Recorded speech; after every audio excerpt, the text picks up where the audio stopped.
So today we're going to be talking about shift work. And this is an area that is, it's such a challenging thing. If you are a nurse or you are a policeman or whatever it is that causes you to have split shifts or irregular patterns of work, and how this kind of impacts your training and what we can do from a nutrition point of view to, kind of make things simpler. And keep your progress, kind of going forward. So I've got Lara here, our nutritionist, and she's come up with some three really simple tips. But Lara, just kind of dive straight in and just give us a little bit of an overview of some of the common issues that we see with like shift work and shift patterns. Yeah, I mean, it's very typical, right? That they don't know when to eat, they are lost, they over-snack. We feel hungry at weird times.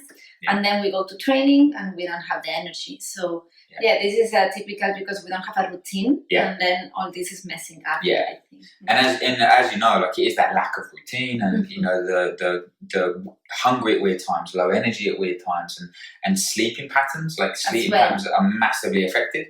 So just to explain a little bit about circadian rhythm. Yes, the circadian rhythm really affects as well, and having a shift work, our circadian rhythm, which is our biological clock, our natural clock inside our body, is even more messed up. So that's the one that is telling us when to be more awake and when to be more sleepy at night. So the light and the darkness is what is giving that sense of clock in our body. Yeah. And by having weird schedules, this can be really affected, and our hungry can be also irregulated. Yes, so it's very important to regulate that. Yeah, I think that's it. Like, yes, like light and dark affect, circadian rhythm. So if you're working night shifts, you often don't see daylight, but also our meal patterns. So the way we eat. Like chrononutrition is a little bit more of a topic that's becoming a bit more mainstream now, a bit more research on this. So it basically goes back to, like regular patterns of eating allow us to balance our hormones, and that makes us kind of wake up in the morning and then slowly get, more tired at night.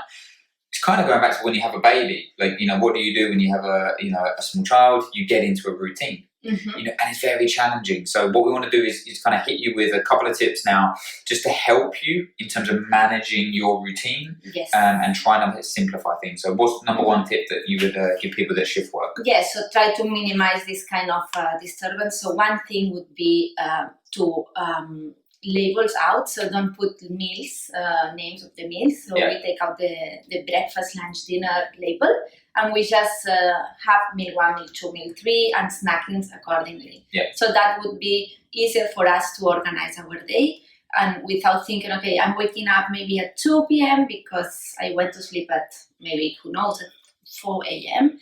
And I have to have lunch now, but I don't feel like having that lentils.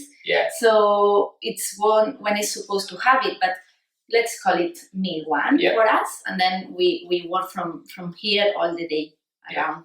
So meal 1, effectively, even though it could be eaten at 1 p.m., could be your quote-unquote breakfast. Exactly, we can do breakfast, or it could be our breakfast at that moment. And I think this is something that we've used with clients with real kind of positive effects in terms of like, using 7 p.m. could be your breakfast because you slept during the day, you've got up, you've trained.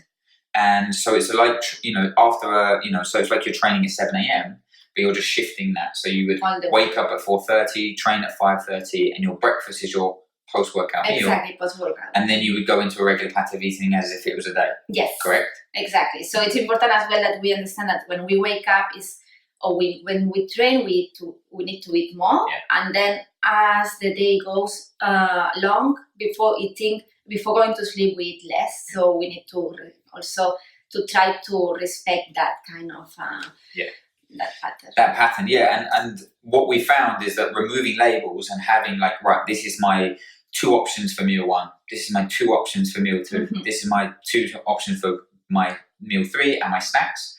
It allows you to kind of be consistent. And that's what we want. And I think this is one of the limiting factors for a lot of shift work is like they don't know when to eat and what to eat. So if we can be like, right, remove that stress and just have these couple of options, it doesn't matter when your shift is. you can kind of plug in meal one at certain times, because that's the meal I eat when I first wake up. This is the meal I eat before training. Doesn't matter if I train at 6 a.m., at 6 p.m., because we want to build that consistency. Perfect.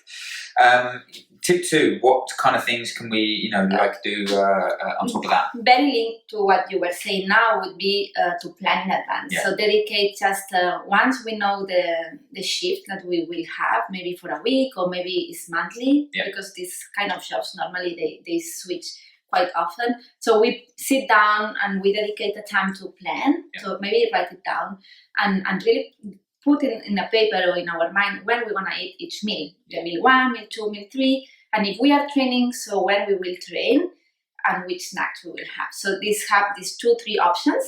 And then we take out stress from ourselves, because once we have it in mind, then it's very easy to follow. But if we improvise, it can be messy and it's giving us stress. I think that improvisation is something we want to minimize. Obviously, there's going to be times when you can't. We are human. Yeah, exactly. And stuff gets in the way. You get caught in meetings, emergencies happen, or whatever it is. But if we can, plan as much as possible. Now, we will be providing a guide and link to this. And what you want to do is map out your week, and we're giving you a week plan. And what we want you to do is just plan your shifts in. So then you can just copy meal 1 across and just see and give you an overall structure. Whether you follow that to the T, we really don't expect you to do that. No, because we don't even do it. I mean, even with normal shifts. But, exactly. But try to, right? It makes sense. Minimize that improvisation, I think, is a really key element. And that kind of leads on to tip 3. The tip 3 would be, the meal planning would be perfect.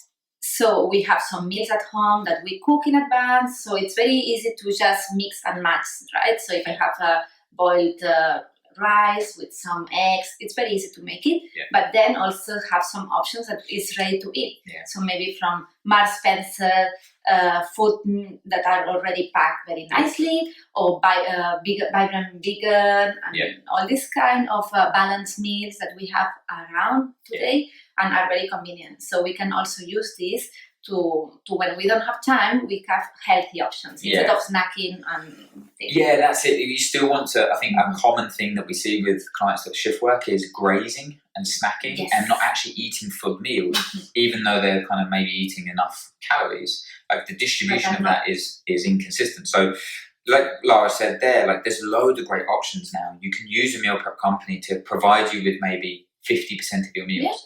You can use frozen meals such as Vibrant Vegan or the soulful bowls of food. Super easy.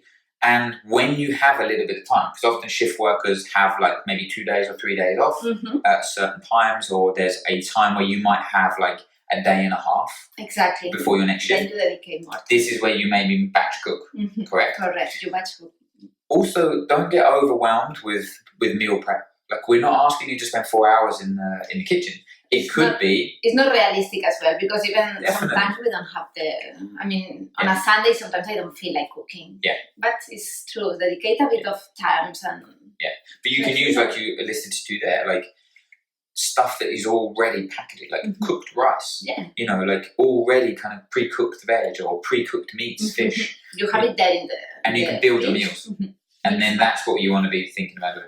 I think that's fantastic. So, guys, just to kind of wrap up here, Lara's giving you some, 3 great tips.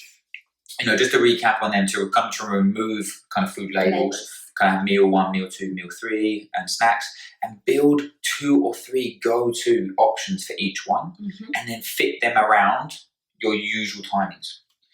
So breakfast doesn't need to be breakfast; it's meal 1. It's maybe when you wake up.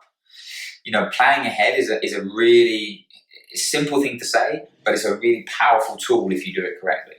And then meal, number 3, tip 3 is to have some meals, like you say, some simple options. It's not about spending 5 hours in the kitchen on Sunday. No. It's simple options, but that, like you say, that are going to help you. Whether that's even stocking up the fridge at work, it doesn't have to be at home, so you have healthy options available in the end. So if you do this, like we talked about circadian rhythm, You know, that's a really important thing. Just to finish up on, like, is there any tips for, obviously, when we're sleeping in the day or when we're coming off night shift and going into training? Like, one of my things is to make sure that you have your pre-workout snack ready to go, or have an option to be able to, like, I know that this works for me to go into training. Yes. In terms of sleep and recovery, have you got any other simple tips? I mean, for sleeping, of course, the caffeine, for example, is very important, because even though we think that doesn't affect us much, but it does. So I would say always try to minimize or put the caffeine in the first half of our day.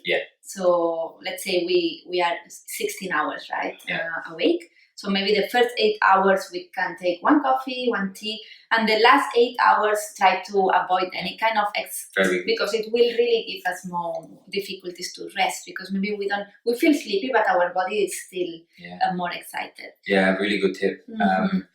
One other thing that you mentioned to me before we came on was like a really dark room. Yes, the darkness. So we need to prepare our body to rest, to relax. So once our shift work is finishing, maybe let's say at 5 a.m. So let's try to already slow down and don't put the music high in the car if we are driving back home. Let's try to don't give as much activity and the light as well. So there are these blue blockers glasses that really block the blue light, which is the most similar to the daylight. So we want this to also relax our body. So don't have also the phone in front of us. So try to don't check the tablet or watch TV. And then when we go to sleep, very dark. Should be very dark room. The dark room is something that I know everybody talks about, phones and electronics and blah, blah, blah. And that is important. But I'm telling you, the biggest thing that we've seen is if you have a pitch dark room, it's one of the best things in terms of improving the sleep quality. The quality, but also the time to sleep. You know, the time to sleep improves massively. So you don't lay there awake for an hour, 2 hours.